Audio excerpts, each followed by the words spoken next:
Olá a todos, bem-vindos ao Mato Sucesso. Eu vou resolver neste vídeo o problema 1. Diz-nos o seguinte: considera um referencial x ou y, uma elipse centrada na origem, cujos focos são os pontos A, de coordenadas k0, e o ponto B, de coordenadas menos k0, onde k é um valor real positivo. Sabe-se que qualquer ponto P de coordenadas xy do plano pertencente à elipse tem-se que a distância de PA mais a distância de PB é igual a 10. Qual das seguintes afirmações é necessariamente falsa? Ok, eu vou tentar dar vida aqui a esta ideia. Temos aqui, coloquei aqui o desenho para que se perceba melhor. Temos aqui a elipse centrada na origem e temos então os focos com aquelas coordenadas, quer dizer que os focos pertencem a estas abscissas. Devemos ter aqui o foco A, né? Foco A, porque o K é positivo, né? Então A tem que pertencer ao semieixo positivo das abscissas, e teremos aqui o foco B, que será simétrico a A relativamente ao eixo das ordenadas. Sabemos também que existe um ponto P partindo do plano, né, obviamente, pertencente à elipse, tal que a soma das distâncias de P até aos dois focos é igual a 10. Bem, isto bate aqui na definição de elipse. A elipse é o conjunto de pontos do plano, onde existe um ponto P pertencente à elipse, tal que a soma das distâncias desse ponto pertence à elipse aos dois focos é constante e exatamente igual ao comprimento do eixo maior da elipse, que se designa por 2A, sendo exatamente o eixo maior da elipse este aqui que eu estou a marcar aqui na figura, né? Sabemos então que o comprimento do eixo maior da elipse, que é 2A, é igual a 10, o que daqui podemos tirar que A, que é metade do comprimento do eixo, né, maior da elipse, há de ser igual a 5. Pensemos no seguinte: quando este ponto P, que pertence à elipse, está aqui assim nesta posição, e reparem que estando nesta posição, a distância de P até aquele foco A é exatamente igual, né? É exatamente igual à distância do ponto P até ao outro foco. Isto porque o eixo das ordenadas é a eixo-simetria aqui da nossa elipse. E então nós com isto criamos o triângulo que eu chamo de triângulo-chave da elipse, que é este triângulo que eu estou aqui a desenhar agora, que é um triângulo retângulo. Reparem que estes dois comprimentos são iguais, e se a soma dos comprimentos é igual a 2A, então aqui há de ser A, e aqui também há de ser A, né? Que há de ser igual a 5. Aqui neste cateto nós teremos metade da distância entre os focos, que eu vou designar como C, né? Que será o nosso K. Aliás, até vou colocar K, vou colocar assim aqui K, e aqui neste outro cateto nós temos metade do comprimento do eixo menor da elipse, que vou definir como B. E reparem que este triângulo é um triângulo retângulo. Este é o triângulo, digo que é o triângulo-chave, porque relaciona estes três valores cruciais na elipse, que é o metade do comprimento do eixo maior, metade do comprimento do eixo menor e metade da distância entre os dois focos. Agora reparem no seguinte, né? Qual das afirmações é falsa? Estamos aqui a dar vários valores para K, sendo K exatamente este comprimento. Reparem, se temos aqui um triângulo retângulo e se sabemos que a hipotenusa desse triângulo é igual a 5, quer dizer, qualquer um dos catetos terá de ser sempre inferior ao valor da hipotenusa. Então aquele nosso K terá que ser sempre menor do que 5 unidades. E se K terá que ser menor do que 5 unidades, então K nunca poderá ser 5 ou mais. Então esta opção aqui é necessariamente falsa. O K não pode ser igual a 5. Eu não posso ter um triângulo retângulo onde um cateto mede 5 e a hipotenusa também mede 5. Sendo assim, a primeira questão estaria resolvida. Passemos agora à segunda questão. Diz-nos o seguinte: sabe-se que a bissetriz dos quadrantes ímpares interseta a elipse, a tal elipse que nós estamos a falar, em dois pontos, C e D. Ok. Qual é que é a bissetriz dos quadrantes ímpares? É esta retazinha que eu acabei aqui de desenhar, né? Divide o primeiro quadrante e o terceiro ao meio, e a sua equação há de ser y igual a x. Ela interseta a elipse em 2 pontos, aqui o ponto C e aqui o ponto D. Poderia ser ao contrário, não temos aqui informação que nos diga, também isso provavelmente será irrelevante. Sabemos também que a bissetriz dos quadrantes pares interseta a elipse em outros 2 pontos. Então, ok, vou desenhar aqui assim a bissetriz dos quadrantes pares, que é aquela reta que divide o segundo e o quarto quadrante ao meio, né? Assim numa linguagem menos formal, cuja equação há de ser y igual a menos x. E essa bissetriz interseta a elipse em outros 2 pontos, que há de ser aqui o ponto E, há de ser assim aqui o ponto E, e há de ser assim aqui o ponto F. Mostra que a área do quadrilátero CD é F. Eu vou então identificar assim aqui o quadrilátero CD é F, que seria este quadrilátero. Aqui o meu desenho não está muito bem feito, porque este quadrilátero seria um quadrado e está mais parecido com um retângulo, mas tudo bem. Seguimos, né? Não liguem ao desenho, pensem nas ideias, isso é que é o mais importante, isso é o que conta. Mostra que a área desse quadrilátero é dada em função de k, sendo o k exatamente metade da distância focal, por a seguinte expressão. Pensemos no seguinte, né? Pensemos no seguinte. Nós queremos a área deste quadrilátero. E reparem que a elipse, né? Ela tem aqui 2 eixos de simetria. Tem o eixo das ordenadas, que é um eixo de simetria, devido a ela estar centrada na origem, e tem o eixo das abscissas, também é um eixo de simetria. Onde é que eu quero chegar com isto? Este quadrilátero, eu posso dividi-lo, devido a estas simetrias que a elipse tem, eu posso dividi-lo assim em 4 quadriláteros geometricamente iguais. São estes aqui que eu estou a fazer agora aqui a divisão. Eu vou pensar assim neste quadrilátero aqui, neste assim.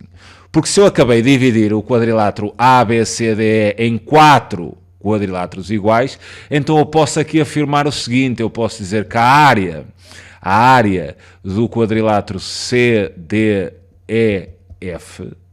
há de ser exatamente igual a 4 vezes, né, a área de um destes quadriláteros. Então eu posso definir assim ali um ponto T e, por exemplo, aqui um ponto N e dizer que há de ser 4 vezes a área deste quadrilátero, colocando ali T, D, N. Né? Eu posso dizer isto sem qualquer problema. E agora também sabemos o seguinte, né? Também sabemos que este quadriláterozinho é um quadrado. Porque reparem aqui, se eu descobrir as coordenadas do ponto D e as coordenadas do ponto T, devemos ter assim aqui a abscissa de D e aqui a ordenada de D, eu posso então definir as coordenadas do ponto D como x, y, mas se o ponto D pertence à bissetriz de quadrantes ímpares, onde o x é igual, onde y é igual a x, né? Então posso definir as coordenadas do ponto T como xx, né? Porque elas vão ser iguais, o ponto T pertence à bissetriz dos quadrantes ímpares. Então este quadrilátero, né, é um quadrado. É um quadrado. Então eu posso dizer ainda que esta área pode ser dada como 4 vezes, né, 4 vezes, a abscissa, por exemplo, do ponto D ao quadrado, porque a área deste quadradozinho aqui é x, ali também há de ser x, né? A área aqui deste quadrado há de ser x quadrado. Então eu posso definir a área do quadrilátero grande que me estão a pedir desta maneira, 4x quadrado, sendo x a abscissa do ponto D. Ou seja, para mostrar isto, eu vou ter então que determinar a abscissa do ponto D. Como é que nós podemos fazer isto? Pensamos aqui no seguinte. Este ponto D resulta da interseção da elipse com a bissetriz dos quadrantes ímpares. Então, como é que nós fazemos essa interseção analítica? Vamos definir a elipse por uma condição analítica, que é fácil, né? Aquela forma da condição de definir a elipse. Sabemos ter x quadrado na elipse, analiticamente é definida desta maneira, x quadrado sobre a quadrado, sendo a metade do eixo maior da elipse, mais y quadrado sobre b quadrado, onde a elipse com este formato, né, devemos ter aqui o b há de ser metade do eixo menor, isto exatamente igual a 1, ou seja, podemos definir a elipse por uma condição analítica e depois também temos a bissetria dos quadrantes ímpares, onde temos a condição que a define e no fundo nós vamos intersetar, né, estes dois elementos geométricos analiticamente. Dessa interseção vamos obter, porque dessa interseção resulta o ponto D e também o C, né? Eu não posso esquecer aqui do C, a interseção da bissetriz com a elipse é feita em 2 pontos, D e C, nós vamos conseguir determinar as coordenadas desses pontos, quer do D, quer também do C. O que nós temos que definir agora é a equaçãozinha da elipse. Nós sabemos do exercício anterior que A é igual a 5, né? E B é igual a quê? Ok, pensemos no seguinte, vamos voltar ao triângulo-chave, eu vou só apagar assim aqui, isto aqui já se percebeu a ideia, como é que nós vamos lá chegar. Nós temos aqui os focos, né? Temos aqui o foco A, teríamos também o B, mas será irrelevante. Batendo então no tal triângulo-chave que eu vos falei, que é este triângulo assim aqui, que é este triângulo assim aqui, que é um triângulo retângulo, né? Retângulo. Reparem que aqui é metade da distância focal, que há de ser o nosso K. Aqui este cateto há de ser metade do eixo menor, que vamos designar como B, né? Vai ser aquele Bzinho. E aqui é exatamente o comprimento, a hipotenusa é o comprimento, metade do comprimento do eixo maior, que é o nosso A. E reparem que nós sabemos que A é igual a 5, não é? A é igual a 5. Então eu posso apanhar aqui uma forma de reescrever este B em função de K, como aplicando o teorema de Pitágoras, ou seja, fazendo assim aqui um cálculo auxiliar e trabalhando este triângulo retângulo, o teorema de Pitágoras, né? Eu posso dizer então que b quadrado, né? b ao quadrado há de ser igual ao quadrado da hipotenusa, que é a quadrado, menos o quadrado daquele cateto, que há de ser k quadrado. Ou seja, b quadrado há de ser então igual a 5 ao quadrado, que é 25, menos k ao quadrado. Então eu estou em condições já de escrever uma condição analítica que define a elipse em função de k, porque a área do nosso quadrilátero tem de ser escrita em função de k. E sendo assim, havemos ter o seguinte, x quadrado, né, sobre 25 mais y quadrado sobre o b quadrado, que há de ser 25, né? 25 menos k quadrado, isto igual a 1. Já temos aqui uma condição analítica que define a elipse em função de k e nós agora vamos intersetar esta condição com a bissetriz dos quadrantes ímpares, cuja equação há de ser y igual a x, né? Desta interseção, como é que fazemos? Substituímos y por x e depois resolveremos a condição, resolveremos a equação resultante. Obtemos o seguinte, né? Obtemos x quadrado sobre 25 mais, vou substituir y por x, mais x quadrado sobre 25 menos k quadrado, isto igual a 1.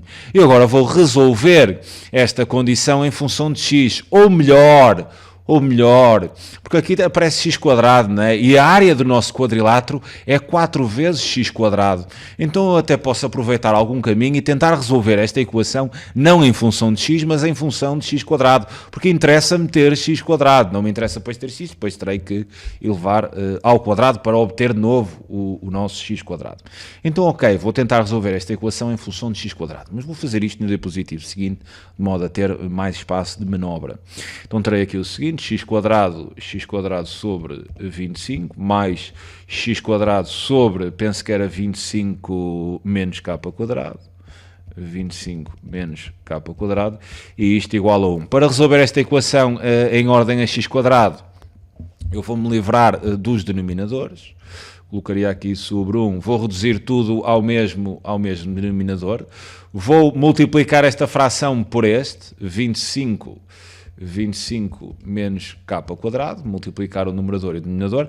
Vou multiplicar esta fração por 25, toda, né? O numerador e o denominador, e vou multiplicar esta fração aqui no segundo membro por 25 vezes 25 menos k ao quadrado. Desta forma eu obterei, né, nesta equação, todos os termos terão o denominador comum, que será 25 vezes 25 menos k quadrado. Obterei então a seguinte situação de equivalência. 25, reparem que aqui o nosso k é sempre menor do que 5, então estes valores são positivos, né?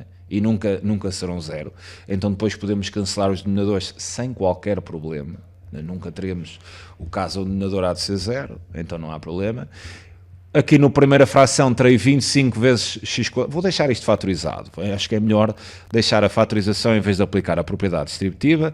Então terei x quadrado vezes 25 menos k ao quadrado, mais aqui terei 25 x ao quadrado, né? Estou aqui a fazer a redução, igual no segundo membro, isto vezes 1, a dar 25, e vou deixar mesmo fatorizado, 25 vezes 25 menos k ao quadrado. Depois eliminava os denominadores todos, não havia problema, porque nunca seriam zero, devido a k, vem da primeira questão, né? Nós mostramos que k teria que ser menor do que 5, então isto nunca seria zero.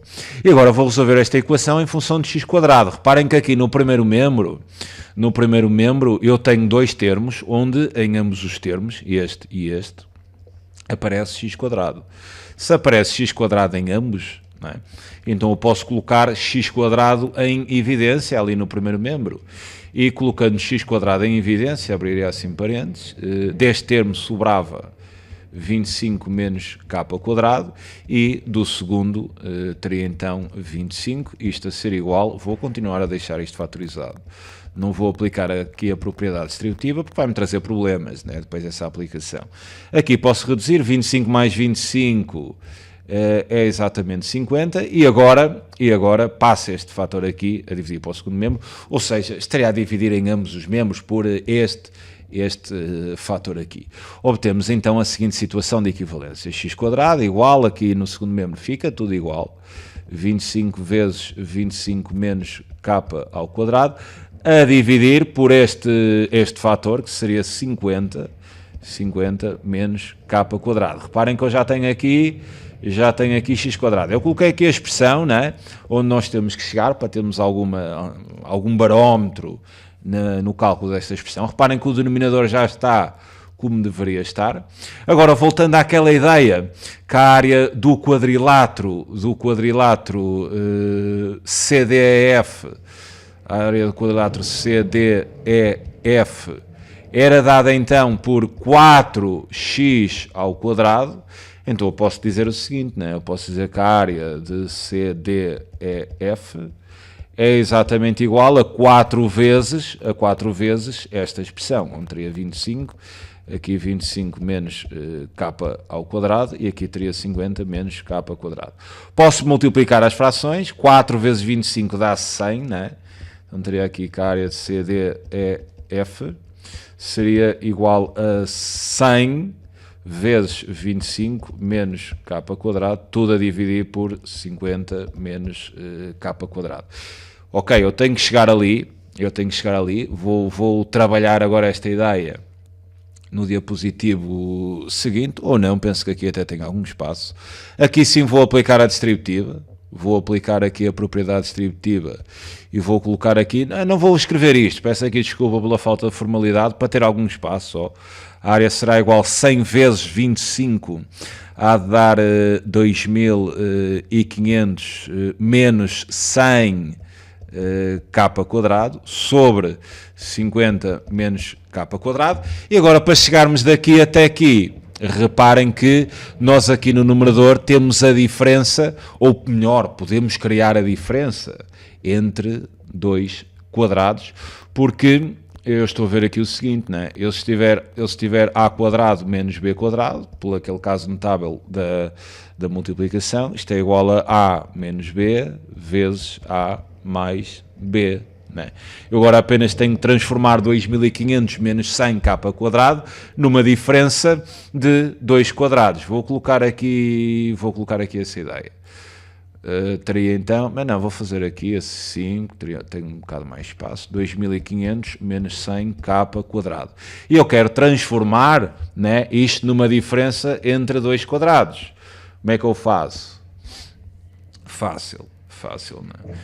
Aplica aqui a raiz quadrada a 2500 e depois... mudaste a expressão, pois mudei, mas depois eleva ao quadrado. E vou fazer a mesma coisa aqui. Aplica assim a raiz quadrada, né? E depois elevo ao quadrado. Reparem que o quadrado cancela com a raiz. Os valores são positivos, não há problema. E não mudei absolutamente nada. Mas agora aplica aqui a raiz quadrada a 2500, que é 50.